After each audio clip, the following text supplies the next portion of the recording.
बिस्मिल्लाहिर्रहमानिर्रहीम। अस्सलाम वालेकुम friends, my name is Daniyal Anjum. जैसा कि आपको पता है, हमने अपने पीएचपी के कोर्स की सीरीज़ स्टार्ट की हुई है और ये हमारा आज जो है आई थिंक फोर्थ लेक्चर है। तो फर्स्ट लेक्चर में हमने इंट्रोडक्शन वगैरह पढ़ा था और इंस्टॉलेशन सेटअप वगैरह सारा देखा था।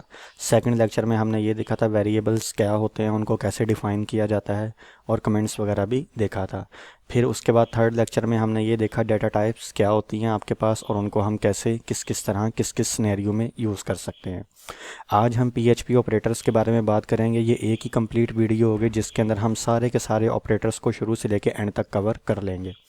ऑनलाइन नोट्स आप अगर देखें तो मैंने आपको बताया हुआ है, आप इस रेफरेंस वेबसाइट पे आ जाएं w3school.com पर, और यहाँ पर आप ये पीएचपी वाले सेक्शन में आके यहाँ पर ये पीएचपी ऑपरेटर्स पे क्लिक करके आप देख सकते हैं।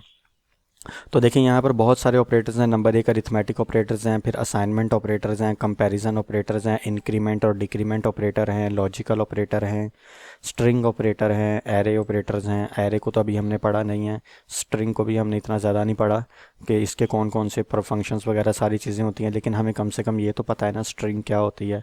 और फिर ये कंडीशनल ऑपरेटर्स हैं। ये एक ही वीडियो होगी और इसमें हम सारे के सारे ऑपरेटर्स जितने भी हैं उनको डिफ़ाइन करेंगे और उनके साथ साथ उनकी प्रैक्टिस भी करेंगे। और कोशिश करूंगा इसी में हम उनकी प्रैक्टिस एग्जांपल बना लें, नहीं तो मैं एक सेपरेट प्लेलिस्ट क्रिएट करूंगा जहां पर हमारी सारी की सारी पीएचपी की प्रैक्टिस एग्जांपल्स मौजूद होंगी। तो अब यहाँ पर आते हैं और सबसे पहले हम यहाँ पर आते हैं। तो सबसे पहले देखें आपके पास क्या है, अरिथमेटिक ऑपरेटर्स। अच्छा, ऑपरेटर्स क्या है, मैं आपको सबसे पहले इसको थोड़ा सा बता देता हूँ। जैसा कि आपको पता है, हमें कोई भी नंबर्स हैं, अगर उनको प्लस करना हो, उनको माइनस करना हो, मल्टीप्लाई करना हो, डिवाइड करना हो, मीन उन पर कोई ऑपरेशन आप परफॉर्म करना चाहते हो तो उसके लिए हमारे पास क्या होते हैं, ऑपरेटर्स यूज़ होते हैं। तो सबसे पहले वही करता हूँ, मैं अपना यहाँ से जैम्प ऑन कर लेता हूँ। तो जैम्प कंट्रोल पैनल को ओपन करके हम इसको स्टार्ट कर देते हैं। अभी हमारा माई एसक्यूएल के साथ काम नहीं है तो इसलिए स्टार्ट नहीं कर रहा। अभी हमारा सिर्फ अपाची से ही काम हो जाएगा क्योंकि हमारी पीएचपी चल रही है। तो उसके बाद आपको पता है मुझे अपने जो है मैंने आप लोगों ने जिस ड्राइव में इंस्टॉल किया होगा उसमें जाना है। मैंने जी के अंदर जैम्प और यहाँ पर एच टी डॉक्स के अंदर हमारा ये पीएचपी ट्यूटोरियल चल रहा था, यहाँ तक हमने सारा का सारा पढ़ लिया है। तो यहाँ आते हैं और इसको ओपन विद कोड कर देते हैं। तो जैसे ही मैंने इसे ओपन विद कोड किया तो यहाँ पर ये हमारा लास्ट लेक्चर था, थर्ड, जो हमने डाटा टाइप्स के बारे में पढ़ा था। अब हम जो है फोर्थ लेक्चर में ऑपरेटर्स के बारे में पढ़ेंगे। तो यहाँ पर आके मैं लिख देता हूँ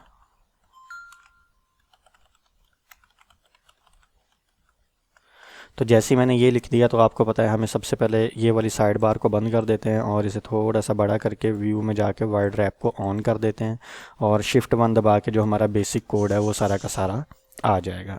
और यहाँ पर हम रख देते हैं ऑल टाइप ऑफ या पीएचपी, इतना ऐसे लिख देते हैं ऑपरेटर्स। तो यहाँ पर आते हैं और अब इन ऑपरेटर्स के बारे में हम डिस्कस करते हैं। तो जो सबसे पहला ऑपरेटर है हमारे पास वो हमारे पास है हम यहाँ पर पढ़ेंगे इसी सीक्वेंस को लेकर चलते हैं। तो सबसे पहले हमारे पास आ रहे हैं अरिथमेटिक ऑपरेटर्स। ये वो सारे के सारे हैं, आप ट्राई करके इनकी एग्जांपल्स पे भी क्लिक कर सकते हैं, लेकिन मैं खुद वहीं पे आपको इनको परफॉर्म करके दिखा दूंगा। तो यहाँ आते हैं। तो जो सबसे पहले हम यहाँ पर आपको पता है पीएचपी के लिए हमें पीएचपी का टैग स्टार्ट करना है और यहाँ पर पीएचपी का टैग एंड कर देना है। और यहाँ पर मैं H1 में चले आके लिख भी देता हूँ, क्या है जी, H1 नहीं H2 में लिख देते हैं क्योंकि हम फिर सारे ऐसे ही करेंगे कि ये वाला जो है हमारा चल रहा है अरिथमेटिक ऑपरेटर्स का।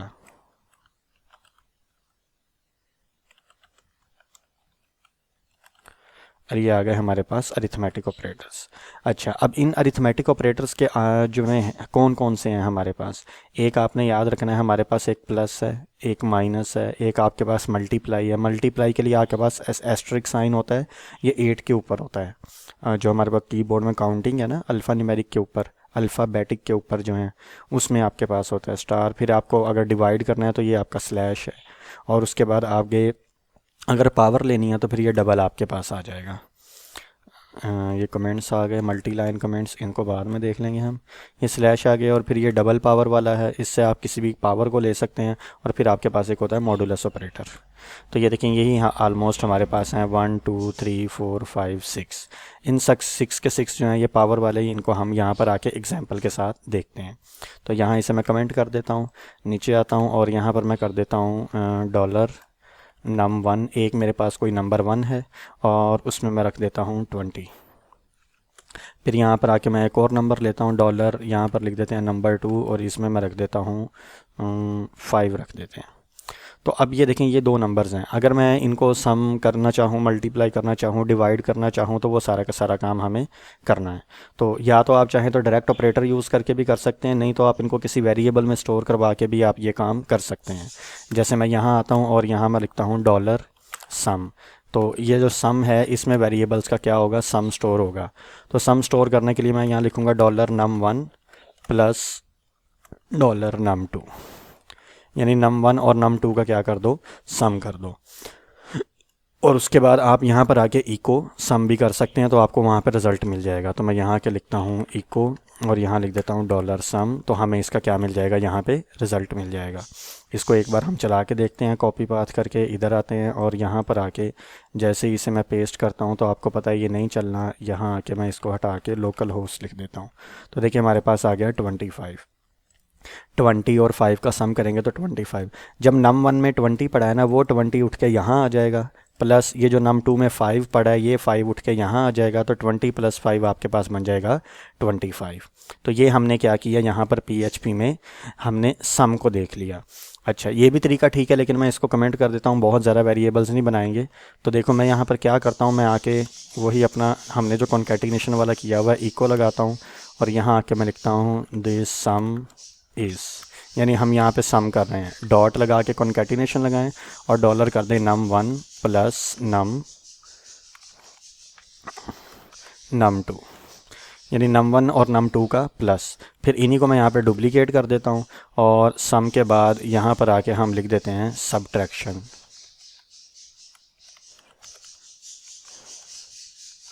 तो जो हमारी ये सब्ट्रैक्शन है, आपको बस यहाँ पर आके इसका साइन चेंज कर देना है। और फिर आपको पता है, चाहे तो यहाँ पर आप मल्टीप्लिकेशन लिख लें या प्रोडक्ट लिख लें, आपकी मर्ज़ी है। तो यहाँ जैसे ही मैंने प्रोडक्ट लिखा तो यहाँ पर आपको मल्टीप्लिकेशन का साइन डाल देना है। और फिर इसी तरह हम यहाँ पर आके द डिवीज़न इज़, जब डिवीज़न किया तो यहाँ पर आके हम क्या कर देंगे, डिवीज़न का साइन डाल देंगे। और फिर आपको जो है, अगर हम पावर लें तो 20 की पावर 5 लेंगे, वो भी बहुत बड़ी जाएगी और वो भी। अच्छा, उसके ऊपर बाद में आते हैं, उसका कोई और एक वेरिएबल बना लेंगे, या नहीं तो यहाँ पर आके आप ये जो है मॉडुलस लिखें। मॉडुलस ऑपरेटर, ये आपका ये परसेंटेज वाला साइन है ना, इसको मॉडुलस ऑपरेटर भी कहते हैं और इसे रिमाइंडर ऑपरेटर भी कहते हैं। ये बात आपने याद रखनी है। इसकी वर्किंग मैं अभी आपको बताऊँगा कैसे होगी। तो यहाँ पर आते हैं, तो वो एक काम आ गया था, इस वजह से उठना पड़ गया। हम अब दोबारा अपनी जो है उसको कंटिन्यू करते हैं। तो यहाँ तक हमने ये देख लिया था कि हमारा ये सारे के सारे ऑपरेटर किस तरह काम करते हैं। आपके पास जो है यहाँ पर ये वाला सम वाला, मल्टीप्लाई वाला, सब्ट्रैक्शन वाला, प्रोडक्ट वाला और डिवीज़न वाला। अगर हम सम वाले को करें तो यहाँ पर हमारे पास 20, यहाँ पर नम के अंदर 20 पड़ा होगा, 20 + 5 हमें आंसर दे देगा 25। मे भी हो सकता है इस कोड में ना आपको कुछ चीज़ें ज़्यादा मिलें। वो हुआ ये था कि मैंने आके जब दोबारा कंटिन्यू किया ना, तो माइक को ऑन करना भूल गया और मैंने लेक्चर रिकॉर्ड कर दिया। जब दोबारा देखा तो मैंने देखा कि माइक तो ऑन ही नहीं था। तो इस वजह से हो सकता है इसमें आपको कोड में ना कुछ चेंजिंग मिले और कुछ चीज़ें एक्स्ट्रा मिलें। ये मैंने पहले समझाई थी रिकॉर्डिंग के दौरान ही, लेकिन इनको मैं दोबारा एक्सप्लेन कर देता हूँ कि यहाँ पर num1 में हमारे पास क्या पड़ा हुआ है। इसको भी ऑन कर देते हैं, ये देखें ये भी रिकॉर्डिंग में रह गया था। तो num1 में हमारे पास पड़ा हुआ है 20। num1 में जब हमारे पास 20 पड़ा है, num2 के अंदर यहाँ पर 5 आ जाएगा, तो 20 + 5 आंसर बन जाएगा 25। सेम टू सेम यहाँ पर 20 - 5 हमारा यहाँ पर आ जाएगा 15 आंसर। तो इस तरह ये हमारे आंसर जो हैं वो आते रहेंगे।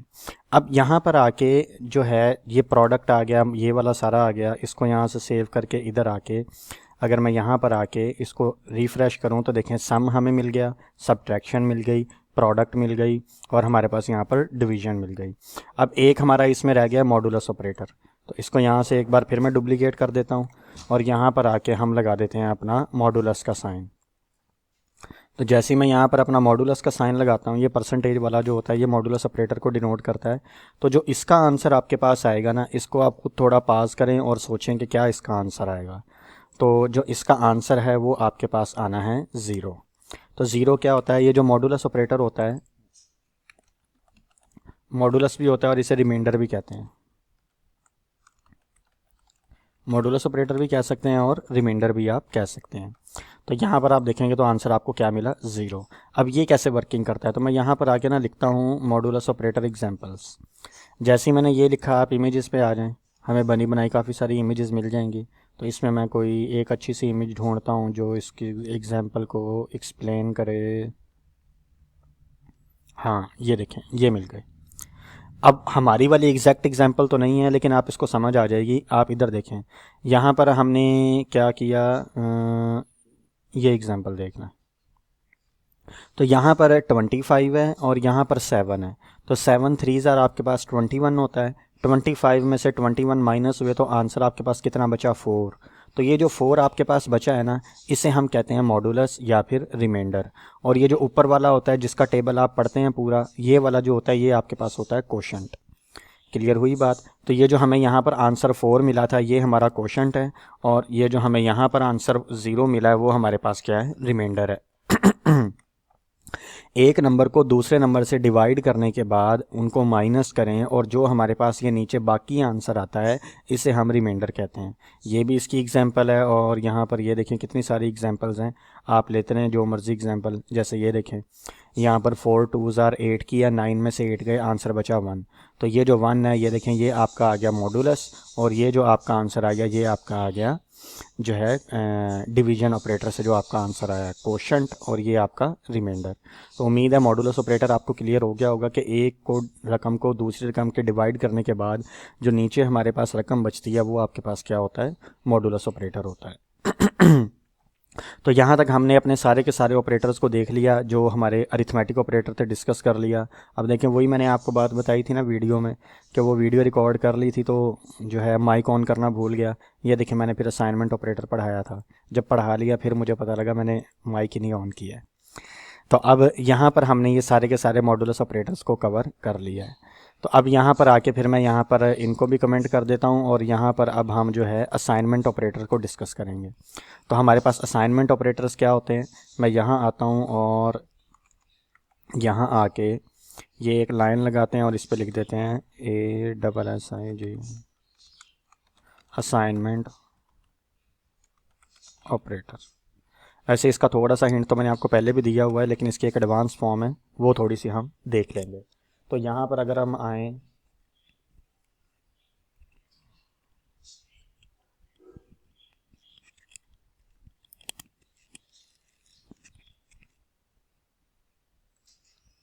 तो असाइनमेंट ऑपरेटर में हमारे पास क्या होता है, आप सबसे पहले अगर देखें तो मैंने आपको बताया हुआ है, आप यहाँ पर ले लें डॉलर, एक नंबर नाम का वेरिएबल ले लें, और यहाँ पर इसमें मैं लिख देता हूँ 5। तो हम ये कह रहे हैं ये जो 5 वैल्यू है ये असाइन कर दो इस नंबर नाम के वेरिएबल को। तो ये जो असाइन करने वाला काम कर रहा है यहाँ पे असाइनमेंट का, वो ये आपका इक्वल साइन है जो कि आपका असाइनमेंट ऑपरेटर कहलाता है। अब ये वाली चीज़ तो आपको पहले से भी पता है, ये तो हम करते आ रहे हैं। तो आप कहेंगे सर इसमें नया क्या है, नया तो इसमें कुछ भी नहीं है। तो यहाँ पर आके मैं लिख देता हूँ नंबर। तो यहाँ पर आप देखेंगे आपके पास ये असाइनमेंट ऑपरेटर वर्क कर रहा है। रिफ़्रेश किया तो आंसर क्या आ गया, 5। लेकिन अगर कभी आगे प्रोग्रामिंग में जब हम लूप्स पे काम करते हैं और बहुत सारी ऐसी सिचुएशंस आती हैं जहां हम यूज़ करेंगे, जहां हमें 1 से 5 तक नंबरों का सम करना हो, या 1 से 10 तक नंबरों का सम करना हो, या यूज़र जहां तक सम करवाना चाहे नंबरों का सम करना हो, तो उसमें हमें जाके फिर ना इसकी ज़रूरत पड़ती है। तो ये ऐसे नहीं, इसकी जो एडवांस फॉर्म है वो कुछ ऐसे है, आप लिखेंगे dollar number is equal to dollar number, और मैं इसमें प्लस कर देता हूँ 3। तो जो ये वाली लाइन है ना, ये थोड़ा सा एडवांस है। इसका मतलब ये है कि नंबर की जो भी वैल्यू है उसमें 3 ऐड करो। तो यानी नंबर की वैल्यू क्या है, 5। तो 5 + 3 क्या हो जाएगा, 8, और वो दोबारा नंबर को असाइन कर दो, यानी वैल्यू ओवरराइड हो जाएगी। नंबर की जो भी वैल्यू है उसको 3 ऐड करो, तो यहाँ पर 5 था तो 5 + 3 आपके पास हो जाएगा 8 और दोबारा वो नंबर नाम के वेरिएबल में असाइन कर दो। तो यहाँ पर अगर मैं आपकी बार आके इको डॉलर नंबर करूँ तो आपको आंसर मिलेगा, देखना आपको क्या मिलता है। तो यहाँ देखें 8 ही मिल रहा है ना। तो इसका मतलब ये होता है नंबर की जो भी प्रीवियस वैल्यू है उस वैल्यू को लो, उसमें 3 ऐड करो और दोबारा नंबर में ही असाइन कर दो। तो अब नंबर की वैल्यू 5 से अपडेट होके नंबर की वैल्यू 8 हो गई है। तो ये हमने किया है, लेकिन इसी को लिखने का एक शॉर्टर वर्जन है। शॉर्टर वर्जन में आपको क्या करना है, ये सारा कुछ हटा देना है। हटा के यहाँ बस आपको लिख देना है प्लस इक्वल। अगर आप ये लिख देते हो प्लस इक्वल, तो ये जो प्लस इक्वल आप लिखोगे तो ये क्या होगा, ये भी ऊपर वाली ही लाइन को रिप्रेजेंट कर रहा है जो मैंने कमेंट की है। तो एक बार आके मैं दोबारा आपको आउटपुट दिखाता हूँ, रिफ़्रेश करता हूँ, तो देखें आउटपुट में कोई चेंजिंग नहीं आई। लेकिन अगर मैं यहाँ पर आके 10 कर दूँ तो आपको पता है 10 + 3 कितना होगा, 13, और वो दोबारा नंबर में जाके स्टोर हो जाएगा और मैं नंबर को ही यहाँ पे प्रिंट करवा रहा हूँ। तो अब की बार आप यहाँ पर आके देखेंगे, मैं इसे रिफ़्रेश करता हूँ तो आपके पास यहाँ पर क्या आ गया, 13। तो ये आपका असाइनमेंट ऑपरेटर है, ये रहे। तो ये देखें, ये वाला मैंने समझा दिया आपको और ये वाला भी मैंने आपको समझा दिया है। यहाँ पर ये एक वेरिएबल की वैल्यू दूसरे वेरिएबल को असाइन कर रहे हैं। इसकी एग्जांपल अगर आपने देखनी है तो हम यहाँ से ये वाली भी ले सकते हैं। ये देखें, ये वाली जो हमने ऊपर एग्जांपल बनाई हुई थी। तो इस एग्जांपल में हमने क्या किया था, मैंने कहा num1 की जो भी वैल्यू है उसमें ऐड करो num2 की वैल्यू, और उन दोनों को ऐड करके जो आंसर आएगा वो एक थर्ड वेरिएबल $sum नाम का बनाओ और उसमें ऐड कर दो।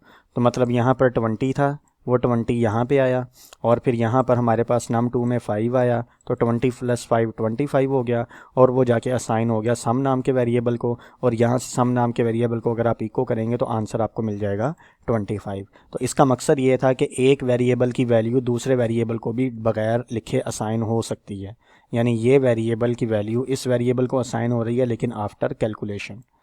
तो ये वाली भी आपको यहाँ तक क्लियर हो गया होगा, जावास्क्रिप्ट में आपने इन्हें बड़े अच्छे से पढ़ा था। तो यहाँ तक हमने ये देख लिया असाइनमेंट ऑपरेटर कैसे होते हैं। अब नेक्स्ट हम जाके अगले ऑपरेटर देखते हैं क्या होते हैं। इसको यहाँ से पहले कॉपी करके नीचे आते हैं, पेस्ट कर देते हैं। अब नेक्स्ट ऑपरेटर देखते हैं हमारे पास क्या है। नेक्स्ट ऑपरेटर हमारे पास हैं कंपैरिजन ऑपरेटर्स।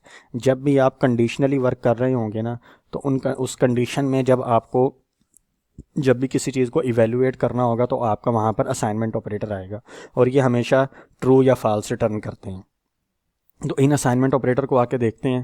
तो यहाँ पर आके मैं इसको लिख देता हूँ कंपैरिजन ऑपरेटर्स, क्योंकि अब हमारे असाइनमेंट ख़त्म हो गए और कंपैरिजन ऑपरेटर स्टार्ट हो गए हैं। तो कंपैरिजन ऑपरेटर में सबसे पहले जो है वो डबल इक्वल वाला साइन है। तो उसके लिए मैं क्या करता हूँ, मैं डायरेक्ट लिखता हूँ इको। आप खुद सोचना कंपैरिजन ऑपरेटर अच्छा हैं कौन कौन से, हम यहाँ पर देख लेते हैं।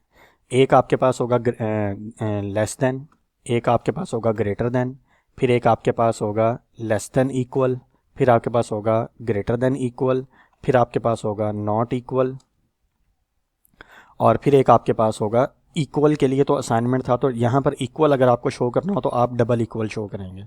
तो ये आपने बात याद रखनी है। अब ये इन ऑपरेटर्स को मैं आपको यूज़ करके दिखाता हूँ। तो मैं डायरेक्ट इको स्टेटमेंट यूज़ करता हूँ, क्योंकि अभी इफ़ वगैरह तो हमें पड़ी नहीं है, तो हमें कंडीशंस का कैसे पता लगेगा। तो मैं यहाँ पर आके लिखता हूँ इको, और इको में आके मैं यहाँ पर क्या करता हूँ, मैं लिख देता हूँ 5 < 7। तो अब आप मुझे बताएं ज़रा, 5 < 7 होता है या नहीं होता। अगर 5 < 7 है तो ये हमें क्या रिटर्न करेगा, ट्रू।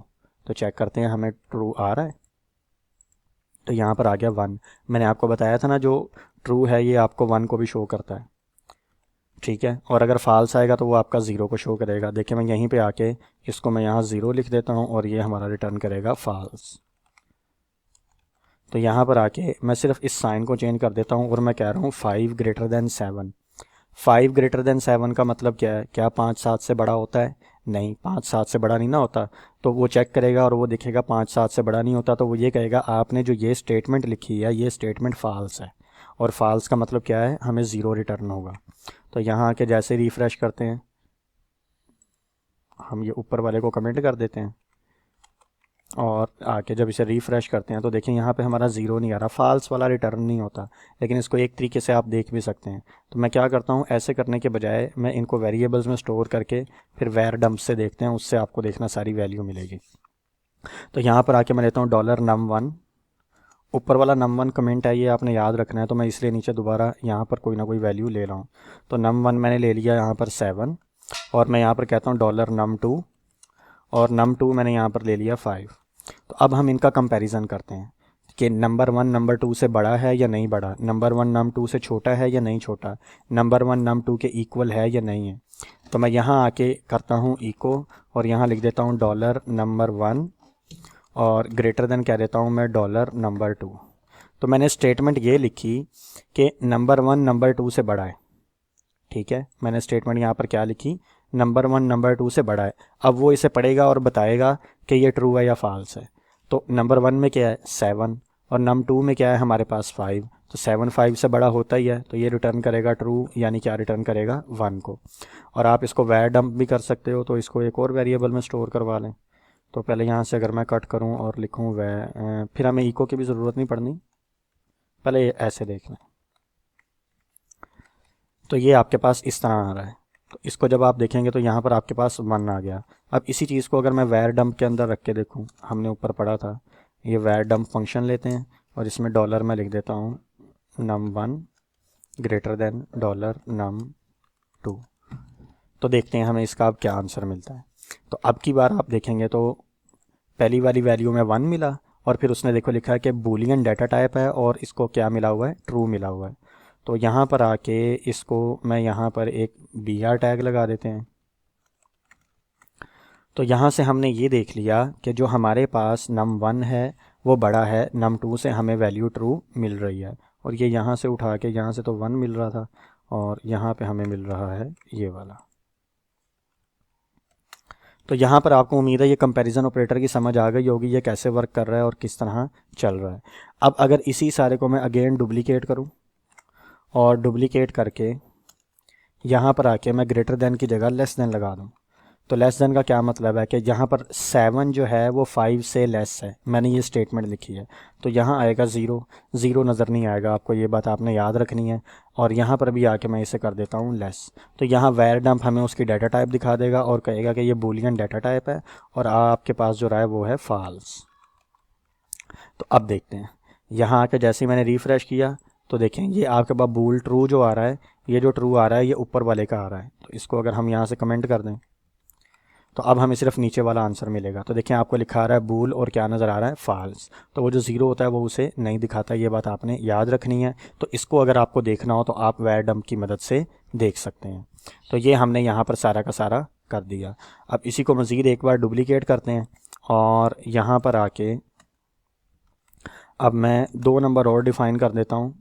ये ऊपर वाले कमेंट कर देता हूँ, ये वाले भी कमेंट कर देते हैं, और यहाँ पर आके मैं एक लेता हूँ अगेन $num1, और अब की बार num1 की वैल्यू मैं कर देता हूँ 5, और मैं यहाँ पर आके कहता हूँ $num2, और num2 की वैल्यू भी मैं कर देता हूँ 5। तो नंबर 1 और नंबर 2 में वैल्यू क्या है, सेम है। तो अगर मुझे इक्वालिटी चेक करनी है तो मैं ये लगाऊंगा डबल इक्वल। डबल इक्वल आपका इक्वालिटी के लिए चेक होता है। तो मैंने यहाँ पर आके लिखा कि इको नंबर 1 इक्वल है नंबर 2 के, वो चेक करेगा कि क्या नंबर 1 नंबर 2 के इक्वल है, तो 5 इक्वल है 5 के, तो ये हमें क्या रिटर्न कर देगा 1, यानी ट्रू। और यहाँ पर हमारे पास जो नज़र आएगा वो भी क्या नज़र आएगा, ट्रू। तो ये देखें ज़रा, यहाँ आके रिफ़्रेश किया तो हमें वो 1 मिला, और यहाँ पर बूल हमारे पास क्या मिल गया, ट्रू मिल गया। तो अब मैं वैर डंप के अंदर ही सारी की सारी आपको एग्जांपल्स करके दिखाऊंगा, ये वाली चीज़ मैं नहीं यूज़ करूँगा। तो हमें यहाँ पर क्या मिल गया, ट्रू। अच्छा, अगर आपने चेक करना है क्या नंबर 1 नंबर 2 के इक्वल नहीं है, तो यहाँ पर आपको लगा देना है नॉट इक्वल। ये ऊपर वाली लाइन भी कमेंट कर देते हैं, और ये जो BR है इसे यहाँ ले आते हैं। तो यहाँ पर अब क्या हो रहा है, मैं ये कह रहा हूँ, यहाँ तो मैंने कहा कि चेक करो नंबर 1 नंबर 2 के इक्वल है, उसने चेक किया और उसने कहा ट्रू, वाकई इक्वल है। मैं यहाँ पर कह रहा हूँ चेक करो नंबर 1 नंबर 2 के, यानी मैंने जो स्टेटमेंट लिखी है कि नंबर 1 नंबर 2 के इक्वल नहीं है, तो उसने कहा कि आपकी स्टेटमेंट गलत है, नंबर 1 नंबर 2 के इक्वल है। तो इसलिए हमें जब वो कहेगा आपकी स्टेटमेंट गलत है, तो वो हमें क्या रिटर्न करेगा, फॉल्स रिटर्न करेगा। तो ये देखें यहाँ पर बूल ट्रू हमारा पहला आ रहा है और बूल फॉल्स हमारा वो जो दूसरा वाला है ये वाला हमें आंसर दे रहा है। तो इस तरह हमने ये कंपैरिजन कर लिया। अच्छा, अब यहाँ पर एक होता है, ये भी देख लिया मैंने नॉट इक्वल, और ये डबल इक्वल भी देख लिया। एक होता है ग्रेटर देन इक्वल और एक less than equal. Greater than equal और लेस देन इक्वल का मतलब ये होता है कि अगर उनमें से कोई एक वैल्यू भी ट्रू हो गई, तो वो आंसर हमें ट्रू रिटर्न कर देगा, वरना हमारा वो क्या रिटर्न करेगा, फॉल्स रिटर्न करेगा। इसके लिए मैं क्या करता हूँ, इसी एग्जांपल को पूरा अगेन डुप्लीकेट कर देता हूँ और ऊपर वाली को हम यहाँ पे कमेंट कर देते हैं और यहाँ नीचे आता हूँ और इन वैल्यूज़ को हम चेंज करने की कोशिश करते हैं। तो ये भी सारा हटा दिया मैंने। अब मैं यहाँ पर आके इसी स्टेटमेंट को देखो लगा रहा हूँ ग्रेटर देन और इक्वल, और यहाँ पर आके मैं क्या देता हूँ, लेस देन और इक्वल। तो इन दोनों केसेस में हमारा आंसर क्या रिटर्न होगा वो आपने देखना है। तो अगर अब आप यहाँ पर आके देखें,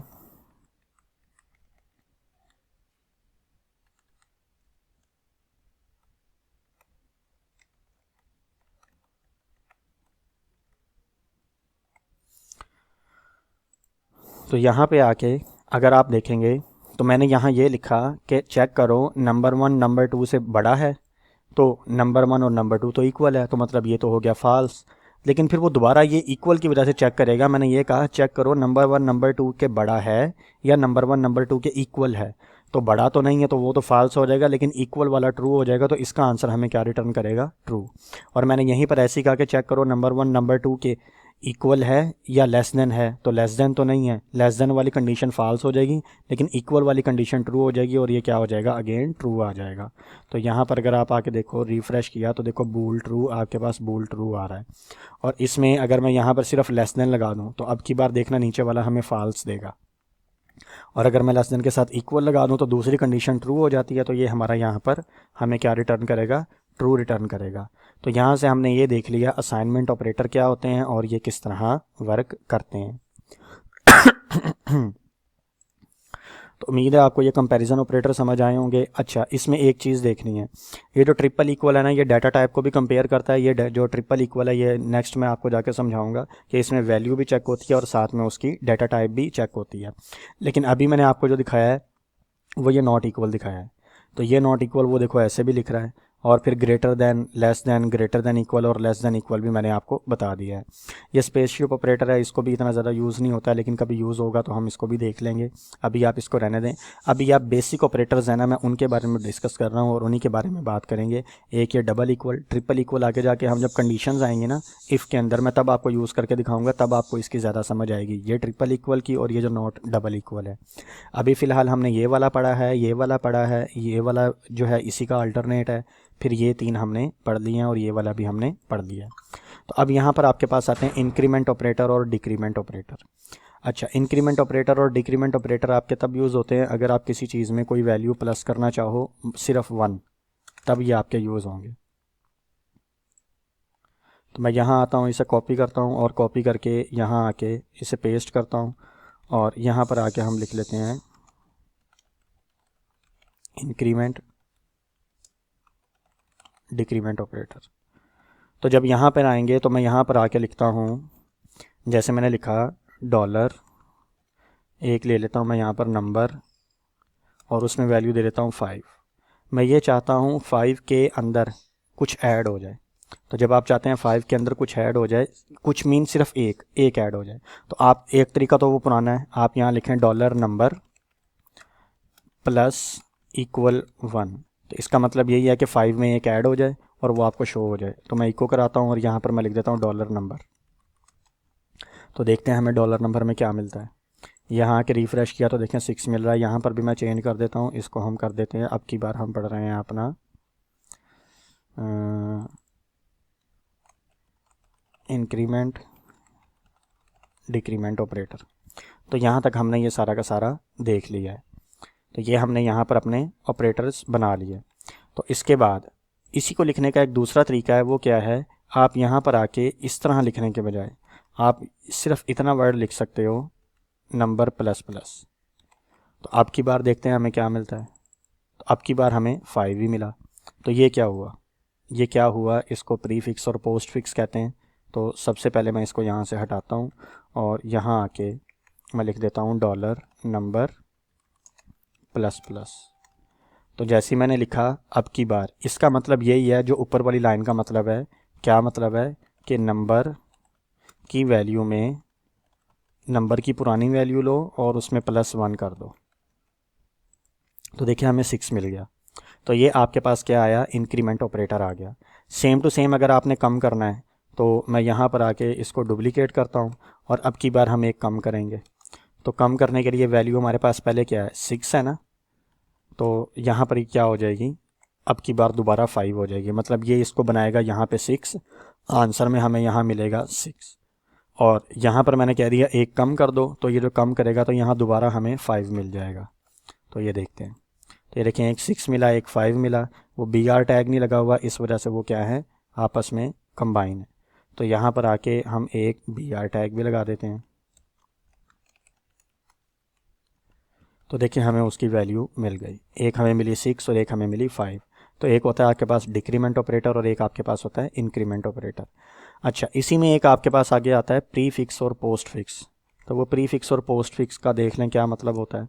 मैंने यहाँ लिखा इको, मैं इको में बस थोड़ा सा दिखा दूंगा, डॉलर नंबर लिखा और मैंने यहाँ लिख दिया प्लस प्लस, और फिर मैं इसी को आगे डुप्लीकेट करता हूँ और मैंने यहाँ प्लस प्लस लिख दिया। और उसके बाद फिर इसी माइनस वाला भी आप चाहें तो इन्हीं को डुप्लीकेट करके माइनस वाला भी आप ले सकते हैं और यहाँ पर भी माइनस माइनस कर लेते हैं। तो जो ये वाला आपके पास है, ये आपके पास पोस्ट की एग्जांपल है,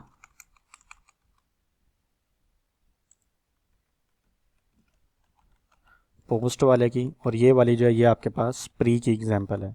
सेम ये वाली आपके पास पोस्ट की एग्जांपल है और ये वाली आपके पास प्री फिक्स ऑपरेटर की एग्जांपल है। अब इसमें होगा क्या, इसमें बी आर टैग भी हम लगा लेते हैं। तो यहाँ पर इन्हें भी ऑन कर देते हैं। तो इसका मतलब ये है कि नंबर की, यानी इस तरह पढ़ें, इको नंबर, नंबर की वैल्यू को प्रिंट करो और उसमें एक ऐड कर दो। तो यहाँ पर आपके पास क्या होगा, नंबर की वैल्यू 5 प्रिंट होगी और उसमें एक ऐड हो जाएगा। तो लेकिन नज़र 6 नहीं आएगा, पहले प्रिंट करेगा फिर वो ऐड करेगा, ये बात आपने याद रखनी है। इसका मतलब ये है नंबर की वैल्यू प्रिंट करो और उसमें एक ऐड कर दो, यानी बाद में ऐड करो। तो आप देखना आपको क्या आंसर मिलता है, आपको 5 मिला। क्यों, नंबर की वैल्यू उसने 5 प्रिंट की और उसमें एक ऐड कर दिया। तो ये वाला काम तो हमारा हो गया। अब ये प्री वाले में आ जाओ। प्री वाले का मतलब क्या है, ऊपर वाले का उल्ट। ये देखो 6 आ गया। 6 क्यों आया, हमने ये कहा नंबर की वैल्यू में पहले एक ऐड करो फिर उसे प्रिंट करो। तो ये प्री वाला आपके पास हो गया। सेम टू सेम ये आपका डिक्रीमेंट भी इसी तरह काम करता है। डिक्रीमेंट आपका क्या काम करेगा कि नंबर की वैल्यू में को पहले प्रिंट करेगा फिर एक माइनस करेगा, आंसर आ जाएगा। और फिर यहाँ पर आप आओगे तो यहाँ पर नंबर की वैल्यू में से एक माइनस करेगा और उसके बाद उसे प्रिंट करेगा। अच्छा, अब आपने ना रिज़ल्ट सोचना है क्या हो सकता है। यहाँ पर नंबर में क्या पड़ा हुआ है, 5, तो मतलब यहाँ पर प्रिंट हो गया 5 और फिर हो गया उसमें से माइनस, तो यहाँ बच गया 4। और अगर हम यहाँ पर आएँ तो यहाँ पर हम अगर चेक करें तो यहाँ पर क्या पड़ा हुआ है, यहाँ से एक माइनस होगा। तो कुछ स्टूडेंट सोच रहे होंगे 5 में से क्या होगा, एक माइनस होगा और फिर वो प्रिंट होगा। तो फिर देखते हैं हमें क्या आंसर मिलता है, क्या ऐसा कुछ ही मिलता है। तो 5 3 मिला, हालांकि 5 के बाद 4 और 4 में दोबारा अगर एक वो करें तो वो है। तो ये 5 और 3 ये कैसे आया, ये आप खुद सोचें और अपना थोड़ा सा दिमाग लगाएं तो आपको इस चीज़ की भी समझ आ जाएगी कि इसने कैसे वर्क किया है। तो यहाँ तक हमने ये देख लिया कि कंपैरिजन ऑपरेटर्स क्या होते हैं, इंक्रीमेंट ऑपरेटर क्या होते हैं, डिक्रीमेंट ऑपरेटर क्या होते हैं और ये किस तरह वर्क करते हैं। आगे भी अगर ऑपरेटर्स की जो हम नेक्स्ट पढ़ेंगे इंशाल्लाह, उन नेक्स्ट वीडियो में मुलाकात होगी। तब तक के लिए अल्लाह हाफिज़। बिस्मिल्लाहिर्रहमानिर्रहीम। अस्सलाम वालेकुम फ्रेंड्स, जैसा कि आपको पता है हमने ऑपरेटर्स वाली वीडियो शुरू की हुई है। इसमें हमने सबसे पहले ये देख लिया कि हमारे पास कौन कौन से ऑपरेटर होते हैं। हमने सबसे पहले अरिथमेटिक ऑपरेटर्स देखे, उसके बाद असाइनमेंट देखे, फिर हमने कंपैरिजन ऑपरेटर देखा। इसी तरह हमने देखा कि इंक्रीमेंट और डिक्रीमेंट ऑपरेटर्स होते हैं, इनको भी हमने देख लिया। अब नेक्स्ट जो है हमारे पास वो कौन से ऑपरेटर हैं, वो हमारे पास आ जाते हैं लॉजिकल ऑपरेटर्स। ये आज आपके लास्ट ऑपरेटर होंगे जिनको हम यूज़ करना सीखेंगे, लॉजिकल ऑपरेटर्स को। तो यहाँ आके मैं इसी कमेंट को कर देता हूँ और इंक्रीमेंट और डिक्रीमेंट को हम चेंज करके यहाँ लिख देते हैं लॉजिकल ऑपरेटर। अच्छा, ये आपके पास 3 तरह के ऑपरेटर होते हैं, एक होता है एंड, एक होता है और एक होता है नॉट। तो ये आपके क्या करेंगे, 2 या 2 से ज़्यादा कंडीशंस को इवेलुएट करने के लिए इस्तेमाल आते हैं। तो देखते हैं इनको, यहाँ पर हम लॉजिकल ऑपरेटर्स को कैसे डिस्कस कर सकते हैं। इधर आते हैं और यहाँ पर आके आप ये देखेंगे तो ये देखेंगे ये हमारे पास एंड है, आप इसको एंड पढ़ेंगे, ये और है, आप इसको और पढ़ेंगे, और फिर एंड और को मिला के वो बन जाता है, और फिर आप इस तरह भी लिख सकते हैं। अब और ये पाइप के साइन में भी लिख सकते हैं, और ये डबल एंड के साइन में भी लिख सकते हैं, और जो नॉट ऑपरेटर होता है वो इस तरह शो होता है। तो मैं यहाँ पर आके इसकी तो नहीं हम करेंगे एग्जांपल, मैं इसकी एंड और नॉट की मैं एग्जांपल दिखाऊंगा। ये बहुत ही रेयर केसेस में यूज़ होता है, बहुत कम। यहाँ पर इसको एक्सप्लेन करने लग गया तो फ़ायदा कोई नहीं है, ये हमारा एक किस्म का भी ज़रा बिगिनर लेवल ही चल रहा है। तो यहाँ आके मैं क्या करता हूँ, मैं लिखता हूँ लॉजिकल ऑपरेटर्स, ये सारा का सारा मैंने लिख दिया है।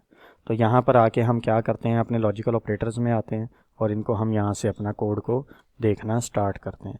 तो सब अच्छा, लॉजिकल ऑपरेटर्स कब यूज़ होते हैं, जो कंपैरिजन ऑपरेटर थे वो हमारा काम बहुत अच्छा कर रहे थे, लेकिन जब कभी हमारे पास कंडीशन एक या एक से दो या दो से ज़्यादा कंडीशंस आ जाती हैं, उन कंडीशंस को जब हमने चेक करना हो तो फिर हमारे पास क्या होते हैं, लॉजिकल ऑपरेटर्स यूज़ होते हैं। तो दो कंडीशंस आपके पास कैसे आएंगी, जब आप ये चेक करोगे कि एक हो और दूसरी हो तो क्या हो, एक हो तो दूसरी ना हो तो क्या हो, तो इस तरह आप यूज़ करोगे। मसलन जैसे मैं यहाँ पर आके लिखता हूँ $, एक मार्क्स नाम का मैं वेरिएबल बना लेता हूँ, और मार्क्स में क्या 45 नहीं, हम शुरू करते हैं 90। तो जो टोटल मार्क्स हैं, टोटल मार्क्स का जो वेरिएबल है, ये मैं वैसे ही बना रहा हूँ आपको समझाने के लिए कि जो टोटल मार्क्स हैं वो समझ लें आप 100 है। तो 100 में से किसी स्टूडेंट ने क्या किया, 95 मार्क्स ले लिए। तो अब ये जो 95 मार्क्स के हिसाब से उसे A+ ग्रेड मिलना चाहिए। तो अब वो यहाँ पर एक इफ़ लगती है, और इफ़्स का अभी हमने पढ़ा नहीं है स्ट्रक्चर कैसे है, किस तरह वर्क करता है। तो पहले मैं आपको वैसे ही दिखाता हूँ। तो अगर मैं यहाँ पर आके लिखूँ इको, और यहाँ पर आके मैं ये ब्रैकेट लगा लेता हूँ, देखते हैं ये ब्रैकेट हमें एरर ना दे अगर। तो यहाँ पर आके मैं लिखता हूँ $मार्क्स, अच्छा मैं कहता हूँ ग्रेटर देन और इक्वल टू यहाँ पर 90। अगर मार्क्स 90 या 90 से ज़्यादा हैं एंड, और यहाँ पर आके फिर मैं कहता हूँ मार्क्स हमारे पास लेस देन और इक्वल टू 100 है। अगर मार्क्स 90 या 90 से ज़्यादा हैं और लेस या लेस देन से कम है, 100 से कम है, तो फिर ये दो कंडीशंस चेक करेगा। क्या चेक करेगा कि क्या मार्क्स 90 से ज़्यादा है। अगर 90 से ज़्यादा है तो ये ट्रू रिटर्न कर देगा, जो ये वाली वैल्यू है ये क्या रिटर्न करेगी, ट्रू। और यहाँ पर वो चेक करेगा मार्क्स 100 या 100 से कम है, तो फिर यहाँ पर भी वो क्या रिटर्न करेगा, ट्रू, क्योंकि मार्क्स हमारे कितने हैं, 95 हैं। तो ये हमारा जो आंसर आएगा वो हमारे पास क्या आएगा, ट्रू आ जाएगा। वो आपको पता है, ट्रू देख लोगे। और यहाँ पर अगर आप आओगे तो यहाँ पर आपका जो आंसर आएगा, अगर मैं ये कह दूँ इसको फॉल्स बनाना है, चले यहाँ पर आते हैं हम, इसको जो यहाँ तक हमने ये कर लिया है, तो आप देखेंगे तो अभी हमें क्या रिटर्न होगा, चेक करते हैं। यहाँ पर आके इसको रिफ़्रेश करते हैं तो देखिए 1 आ रहा है, यानी हमें क्या रिटर्न हो रहा है, ट्रू रिटर्न हो रहा है कि मार्क्स जो हैं आपके पास क्या है, 90 और 90 से ज़्यादा हैं, और 100 और 100 से क्या है, कम है। तो ये हमारा इफ़ के साथ ज़्यादा यूज़ होता है। तो मैं अगर आपको यहाँ पर आके दिखा दूँ, मैं लिखता हूँ इफ़, आप ये स्टेटमेंट को फ़िलहाल ऐसे ही लिखें, इस पर गौर करें, जब नहीं समझ आएगा तो फिर देख लेंगे। यहाँ लिखेंगे इको, और आप यहाँ पर आके लिख दें योर ग्रेड इज़ A+, ये भी लगा देते हैं। तो अब की बार अगर आप देखेंगे तो हमें यहाँ पर क्या है, तो आ गया योर ग्रेड इज़ A+। इसी तरह अगर आप ये कब चलेगी, अगर दोनों की दोनों ट्रू होंगी तो ही ये इफ़ चलेगी, अदरवाइज़ ये वाली इफ़ नहीं चलेगी। जैसे ही देखें, मैं यहाँ पर मार्क्स कर देता हूँ 89 या 80 कर देते हैं, तो अब की बार देखें आपको कुछ भी नहीं शो होगा, क्योंकि ये ट्रू ही नहीं होगी तो ये चलेगी नहीं। अच्छा, मैंने यहाँ पर हार्ड कोड किया हुआ है, तो मार्क्स में 80 स्टोर कर दिया। अगर मार्क्स ग्रेटर देन और इक्वल 80 हैं, 90 हैं, एंड मार्क्स लेस और इक्वल टू 100 है, तो फिर इको शो करो योर ग्रेड इज़ A+। तो ये क्या कर रहा है, क्या गलती हो रही है हमारे से, करना शिफ्ट F5 दबाएं।